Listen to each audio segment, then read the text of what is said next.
কি হয়েছিল ঘটনা? ঘটনা হলো কি, ও গাছে উঠছিল আম তুলতে।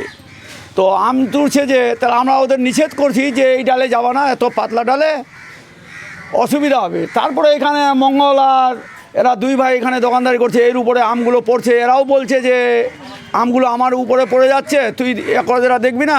এরম করতে করতে উপর থেকে একবারে ধাপ করে থালিটা নিয়ে একবারে পড়ে গেছে নিচে। তারপরে মুখ হাত দিয়ে নাক দিয়ে একবারে দর করে রক্ত যাচ্ছে। তারপরে সঙ্গে সঙ্গে ওদের হসপিটাল পাঠালাম, একটা অটো ভাড়া করে নিয়ে। কত উঁচু থেকে পড়ছে? মোটামুটি 70 ফুট তো উপরে হবে। কি নাম? কার ছেলেটার নাম? ছেলেটার নাম? হ্যাঁ, অমর অমর অমর থাপা। এই জায়গাটা কোনটা? এটা চোপড়া। এটা বিজেপি পার্টি অফিসের সামনে একবারে। অবস্থা কেমন আছে? অবস্থা তো আমরা যেটা দেখলাম যে খুব খারাপ, অত ভালো ছিল না। কেন, যেহেতু নাক মুখ দিয়ে দর করে রক্ত হয়ে যাচ্ছে, কথাবার্তা কিচ্ছু নাই, লড়চড় কিচ্ছু নাই।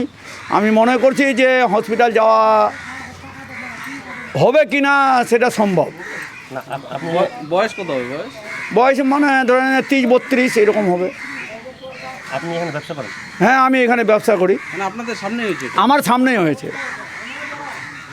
আপনার নাম? আমার নাম নেসিরুল হক।